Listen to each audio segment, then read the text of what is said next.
Hello MBA world. तो dear aspirants, अब हल्के हल्के नोटिफिकेशंस आने शुरू हो चुके हैं। हमें कैट के बारे में पता चल चुका है, the date of exam, XAT के बारे में पता चल चुका है, और आज बात करेंगे हम एनमैट की। So all the notifications for NMAT related to important dates have been out. तो चलिए फिर जानते हैं इसके बारे में, कहाँ मिलेंगी, क्या डेट्स हैं, क्या इंपॉर्टेंट नोटिफिकेशंस हैं। तो गाइज आप mba.com पे जा सकते हो, /exam/nmat एंड अबाउट पे जाओ अपना आराम से। जैसे ही आप अबाउट पे जाओगे आपको पेपर के पैटर्न के बारे में पता चल जाएगा। एग्जाम का स्ट्रक्चर वही लास्ट ईयर जैसा ही है, इसके बारे में डिटेल्ड वीडियो ऑलरेडी है। कितने आपके लैंग्वेज के questions, quantitative skills, logical reasoning and total, you can exactly see that later also. अभी हम बात करते हैं नोटिफिकेशन डेट्स की। तो गाइस जब आप इस पे आओगे राइट, तो यहाँ पर ही अबाउट के सेक्शन में आपको मिलेगा इंपॉर्टेंट डेट्स एंड फीस। इस पे आप क्लिक करना and then you will reach to important dates right. तो अबाउट में जाना है अपन ने। जैसे अबाउट में जाएंगे यहाँ पे इंपॉर्टेंट डेट्स आ जाएगा। इंपॉर्टेंट डेट्स पे क्लिक करेंगे and we'll get the access to all the important dates. अब इंपॉर्टेंट डेट्स के बारे में बात कर लेते हैं। रजिस्ट्रेशन गाइस 1 अगस्त 2023, 1 अगस्त को रजिस्ट्रेशन स्टार्ट हो चुका है। तो guys you can go ahead and register right. Registration and हो जाएगा 10 अक्टूबर 2023 तक।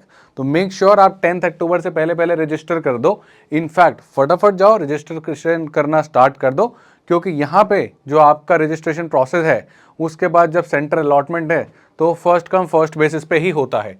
देन आप इसको स्केड्यूल कर सकते हो। 1 अगस्त को आपने रजिस्टर किया, उसी के बाद से आप अपना एग्जाम स्केड्यूल कर सकते हो। येस, एनमैट का कोई फिक्स्ड डे ऑफ एग्जामिनेशन नहीं होता है। आप अपने प्रेफरेंस के अकॉर्डिंग एक विंडो में स्टार्ट डेट से एंड डेट के बीच में किसी भी डेट पे स्केड्यूल कर सकते हो राइट। तो आपकी वो जो विंडो है वो है आपकी 10 अक्टूबर से 19 दिसंबर के बीच में।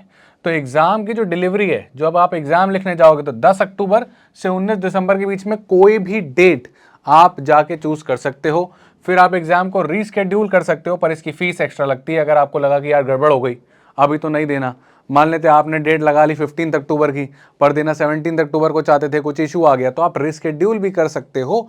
बट अगेन रीस्केड्यूलिंग की एक एक्स्ट्रा फीस लगती है। कितनी, उसके बारे में बात करते हैं राइट। फिर रजिस्ट्रेशन रीटेक 11 अक्टूबर से। ऑफ कोर्स अगर आपने 10 अक्टूबर को पहला टेक लिया है तो रीटेक जो है 11 अक्टूबर के बाद ही आप भर सकते हो। एंड गाइस रीटेक, क्या यहाँ पर मैं एग्जाम 2 बार दे सकता हूँ, एक ही, या 3 बार या 4 बार, कितनी बार दे सकता हूँ, ये सब बातें अभी जानेंगे और चलेंगे विनीत सर के पास। वो हमको बताएंगे कि ये सारी चीजें, रीटेक स्केड्यूलिंग, रजिस्ट्रेशन, रीटेक, ये सब क्या है।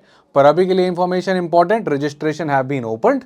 1 अगस्त से रजिस्ट्रेशन खुल चुका है एंड 10 अक्टूबर तक रजिस्ट्रेशन एंड हो जाएगा।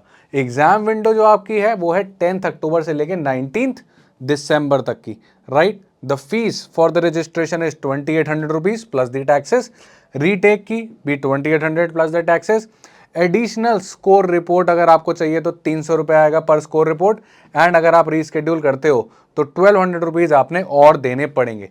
तो अब चलते हैं विनीत सर के पास और उनसे समझते हैं ये फंडा, रजिस्ट्रेशन रीटेक का क्या है, रीस्केड्यूलिंग का क्या है, कितनी बार पेपर दिया जा सकता है। तो over to you Vineet sir. Hello everyone. So guys, जैसे राहुल सर ने आपको बताया कि एनएमआईएमएस मैनेजमेंट एप्टीट्यूड टेस्ट यानी एनमैट के रजिस्ट्रेशन स्टार्ट हो चुके हैं और उनकी सारी इंपॉर्टेंट डेट सर ने आपको बताई। लेकिन जो सबसे इंपॉर्टेंट क्वेश्चन स्टूडेंट के दिमाग में आता है, सर ये एनमैट में मेन अटेम्प्ट, ये रीटेक, ये रीस्केड्यूलिंग, ये सारी डेट्स क्या है? इतनी डेट्स तो बाकी एग्जाम्स में होती नहीं है। तो यस गाइज, इसका थोड़ा सा एग्जाम कंडक्ट करने का पैटर्न भी पूरी तरह अलग है। ये टोटल 72 to 75 डेज के विंडोज में आप एग्जाम इसकी स्केड्यूल खुद करते हो, अपने प्रेफरेंस सिटी के हिसाब से, अपने प्रेफरेंस डेज और अपने प्रेफरेंस टाइम स्लॉट के हिसाब से। ठीक है। सो गाइस देख लो, सिंपल है। यहाँ पे रजिस्ट्रेशन स्टार्ट हो रहे हैं मेन एग्जाम, मेन अटेम्प्ट। आपने अगर हमारी ऑल अबाउट ओमेट में एनमैट की वीडियो देखी होगी मेरी, तो गाइस उसमें आपने देखा होगा कि वहां पे मेन अटेम्प्ट और रीटेक 1 रीटेक 2 ऐसे 3 बार आप एनमैट दे सकते हो। सबसे फर्स्ट अटेम्प्ट जिसको हम मेन अटेम्प्ट बोलते हैं, और उसके बाद 2 मोर अटेम्प्ट जिसको हम रीटेक 1 रीटेक 2 बोलते हैं। तो मैक्सिमम 3 दे सकते हो, नॉट कंपलसरी कि 3 ही देना है। आप 1 पे भी रुक सकते हो, आप 2 भी दे सकते हो, आप 3 भी कर सकते हो पूरे। ठीक है। सो मेन जो अटेम्प्ट है उसका रजिस्ट्रेशन 1 अगस्त से स्टार्ट हो रहा है गाइस, जो कि 10 अक्टूबर तक रहेगा। देन स्केड्यूलिंग, मतलब मान लो आपने आपका रजिस्ट्रेशन फॉर्म भर दिया, आपने अपना जो भी टेस्ट सीटी आप अपने चॉइस से ले सकते हो। फिर डेज, मैंने कहा ना ये 75 डेज के विंडो में बनती है, तो उस 75 डेज जो भी आपको डेज दिया गया है एग्जाम का, उस डे में, जैसे एग्जाम डिलीवरी उसने बोला है 10 October to 19 of December, so guys 10 October to 19 of December तक आपको जो भी पॉसिबल डे है वो आप ले सकते हो, और उस डे में जो पॉसिबल टाइम स्लॉट आपको है वो आप ले सकते हो आपके कन्वीनियंस के हिसाब से। ठीक है, तो आप अपनी एग्जाम शेड्यूल कर लो। बट मान लो आपने एग्जाम शेड्यूल कर ली और किसी रीजन से कोई आपकी कॉलेज एग्जाम बोलो या कॉलेज ट्रिप बोलो या कोई फैमिली फंक्शन बोलो बीच में आ गया, तो आप प्रायर नोटिस पे यानी एक 8-10 दिन पहले उसको रीस्केड्यूल भी कर सकते हो। ठीक है, तो ये रीस्केड्यूलिंग की डेट भी 1 अगस्त से ही स्टार्ट हो जा रही है, मतलब ये सारी डेट 1 अगस्त से स्टार्ट हो रही है, हर एक का एंड डेट अलग अलग है, तो वो आप इससे पूरी तरह से देख सकते हो।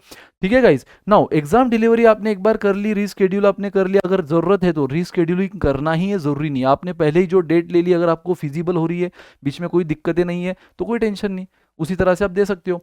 उसके बाद रजिस्ट्रेशन फॉर रीटेक स्टार्ट हो रहे हैं 11 अक्टूबर से, बराबर 11 अक्टूबर से रीटेक के रजिस्ट्रेशन स्टार्ट होंगे।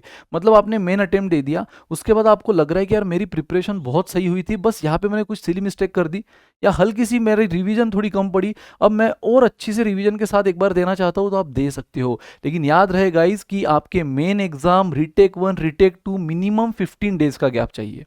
ऐसा नहीं कि आज आपने मेन एग्जाम दे दी और 4 दिन बाद आप सोच रहे हो रीटेक 1 दे दूँ, नहीं। ठीक है, तो मिनिमम 15 डेज का गैप चाहिए।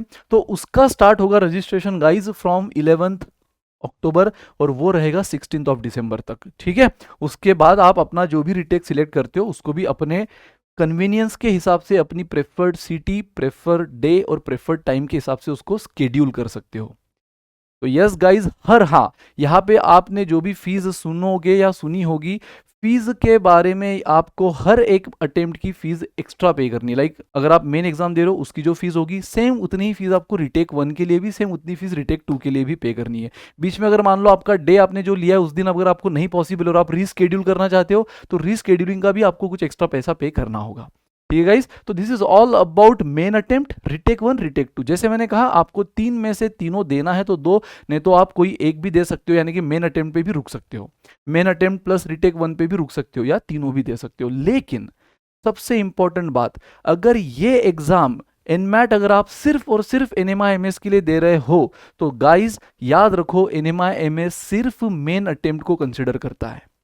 ठीक है, अब जैसे आपको पता है एनमैट में अब बहुत ही ज़्यादा और बेहतरीन बेस्ट 20 स्कूल्स आती है, लेकिन अगर आपको सिर्फ ये एग्जाम देना है एनएमआई एमएस के लिए, तो आपको अपना पहला ही अटेम्प्ट बहुत सही करना होगा, क्योंकि एनएमआई एमएस सिर्फ आपका फर्स्ट अटेम्प्ट को चेक करेगी, उसका रिजल्ट देखेगी और उसके हिसाब से आप शॉर्टलिस्ट होती हो कि नहीं डिसाइड होगा। रिटेक 1 रिटेक 2 में आपने कितना भी कमाल किया हो, एनएमआई एमएस उसको कंसिडर नहीं करेगी, जिसके कैंपसेस न्यू मुंबई, ठीक है, देन इंदौर, बैंगलोर, काफ़ी जगह है गाइज। ठीक है, तो yes guys, this is all about retake, rescheduling and in सारी बातों की एक डिटेल में जानकारी। अब अगर आप सोच रहे हो कि सर ये तो सब हो गया, लेकिन अब रजिस्ट्रेशन कैसे करें, रजिस्टर करने की क्या प्रोसेस है, ठीक है, तो ये सब जानने के लिए फिर से गाइस हम चलते हैं राहुल सर, हमारे एक्सपर्ट राहुल सर के पास, वो आपको बताएंगे रजिस्ट्रेशन प्रोसेस में पूरा डिटेल कैसे आपको जाना है। तो चलिए फिर गाइज आप जान लेते हैं रजिस्ट्रेशन प्रोसेस के बारे में। तो गाइज यहीं पे ही अबाउट के बगल में है रजिस्टर, जैसे ही आप इसको क्लिक करोगे आपको एग्जैक्ट रजिस्ट्रेशन एंड पेमेंट का पूरा ऑप्शन आ जाएगा। राइट, आपको एनमैट की वेबसाइट पे ही जाना है, नॉर्मल यही अपनी mba.com, यहाँ पे आपको क्लिक करना है register for NMAT by GMAT. Right, फिर ये आपसे नॉर्मल कुछ आपसे related personal information, academic information वाली सारी चीज़ें पूछेगा, आपको डॉक्यूमेंट सबमिट करने हैं, एक एक फ़ोटो और डॉक्यूमेंट्स को सही से वेरीफाई करके क्रॉस चेक करके ढंग से भेजना है। And once you have sent those things, आपने अपलोड कर दिया अटैचमेंट्स, तो आप रजिस्टर कर पाओगे। उसके बाद भी कोई दिक्कत आती है तो आप nmatsupport@gmail.com पे मेल कर सकते हो। Right, so guys once you register आपको एक डैशबोर्ड मिल जाता है और वहाँ पे आप अपनी एग्जाम अपॉइंटमेंट शेड्यूल कर सकते हो। याद रहे कि रजिस्टर फटाफट करके आप अपनी अपॉइंटमेंट शेड्यूल करना शुरू कर दो। क्यों? क्योंकि गाइज यहाँ पे फर्स्ट कम फर्स्ट बेसिस पे ही अपॉइंटमेंट शेड्यूल होती है। तो make sure when you choose कि आपको कहाँ पे जाके पेपर देना है तो वो आपकी विसिनिटी में ही हो और आपके लिए इजीली रीचेबल हो। और इसलिए फटाफट रजिस्टर करना है क्योंकि फर्स्ट कम फर्स्ट बेसिस है, तो हो सकता है कि आपके नियर बाय वाला सेंटर जो है ऑलरेडी फिल इन हो जाए। तो इसलिए make sure that you register on time and start taking और अपॉइंटमेंट्स ऑन टाइम। पहले ही प्लान कर लो ताकि उस दिन की अवेलेबिलिटी उस पर्टिकुलर सेंटर में आपको मिल जाए। अब कहाँ कहाँ पे आपके सेंटर है उसके बारे में मैं आपको बता देता हूँ। आप इसको एंटायरली पढ़ सकते हो आराम से, राइट। रीटेक के बारे में विनीत सर बता ही चुके हैं, कैसे रीटेक्स कैसे कब कब होते हैं। इन्होंने कौन कौन से डॉक्यूमेंट्स आपको अपडेट करने हैं वो यहाँ भी बता रखा है। इनफैक्ट आपको ये सारी चीज़ें जब आप रजिस्टर कर दोगे, कहाँ पे, mba.com पे जाकर रजिस्टर फॉर एनमैट बाय जीमैक पे क्लिक करके सारे डॉक्यूमेंट्स आराम से आपके सामने आ जाएंगे कि कौन कौन से सबमिट करने हैं। गेट दो document ready and start submitting. One submitted आप यहाँ पे जाके चेक कर सकते हो क्विक लिंक्स में कहाँ कहाँ आपके टेस्ट सेंटर है। जैसे ही आप टेस्ट सेंटर पे क्लिक करते हो गाइस, तो ये आपको दिखा देगा कि आपके पास कहाँ कहाँ कौन कौन से सेंटर्स हैं। अकॉर्डिंगली आप चूज कर सकते हो, राइट। इनफैक्ट आप यहाँ पे क्लिक करोगे, click here to view the locations of test centre, आपको ये भी पता चल जाएगा कि भाई एग्जैक्टली कहाँ कहाँ पे मुंबई में सेंटर है, राइट। तो अकॉर्डिंगली अपने सेंटर्स बुक करो, slots low, first come first basis, again repeating. And अगर आप ऑनलाइन एग्जाम एट होम लेना चाहते हो तो उसके क्या रिक्वायरमेंट्स हैं वो भी यहाँ इन्होंने क्लियरली बता रखा है। सिस्टम रिक्वायरमेंट क्या होना चाहिए, सिस्टम गाइडलाइंस क्या होनी चाहिए, इनकी गाइडलाइंस क्या है, also about if you are test taker with some disability. तो आप देख लो आराम से इस चीज़ को खोल के कि इनके डिसेबिलिटी क्राइटेरिया क्या हैं, आप उस कैटेगरी में फॉल करते हो कि नहीं करते हो, और आपको क्या क्या हेल्प या एकोमोडेशन ये लोग प्रोवाइड करते हैं।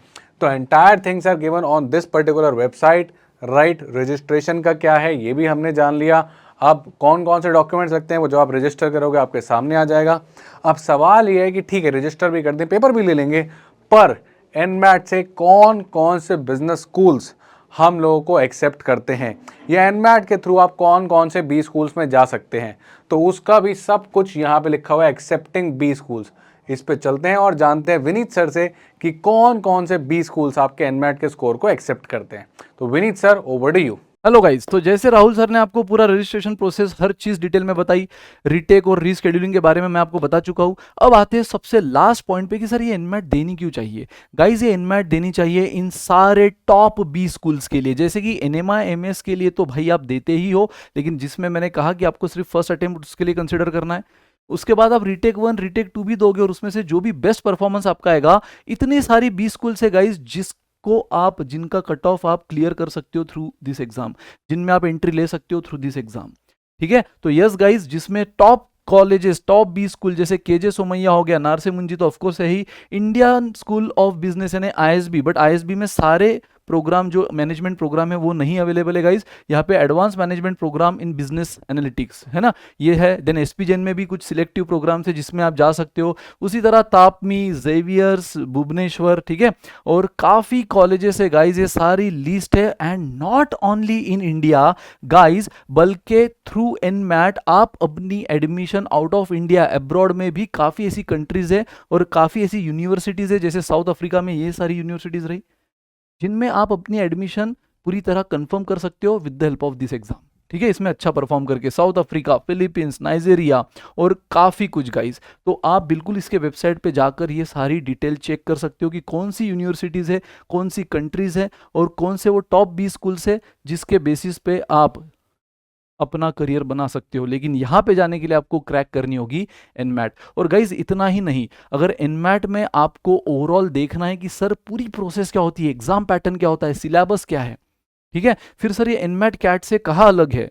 सर चलो ये तो समझ गया, एनमैट में सिलेबस और हर चीज़ तो हमें थोड़ा बहुत मोटा मोटी पता है, लेकिन इसकी लेवल ऑफ डिफिकल्टी कैसी है गाइज, इन सारी चीज़ों की जानकारी हमने अपने इसी चैनल पे वीडियो बना के, डिफरेंट वीडियो बना के दी है, जिसकी लिंक भी हम अपने डिस्क्रिप्शन में पेस्ट कर देंगे गाइज। तो आई होप आपको ये वीडियो बहुत ही काम का रहा होगा, बहुत इंपॉर्टेंट और बहुत ही एनमैट से रिलेटेड जो बहुत एक्सक्लूसिव न्यूज़ है वो हमने आप तक पहुंचाई गाइज। तो अगर आप वाकई में एनएमआ एमएस या इन टॉप बी स्कूल के एस्पेरेंट हो और इसमें अपनी एडमिशन बिल्कुल चाहते हो तो जुड़ जाओ इसकी प्रिपरेशन में, और सबसे इंपॉर्टेंट पहले तो फॉर्म भर दो गाइज, बराबर, और फॉर्म की सारी डेट्स आप जान चुके हो। तो यस गाइज, डरने की क्या है बात जब एमबीए वाला है आपके साथ। सो all the best, do well.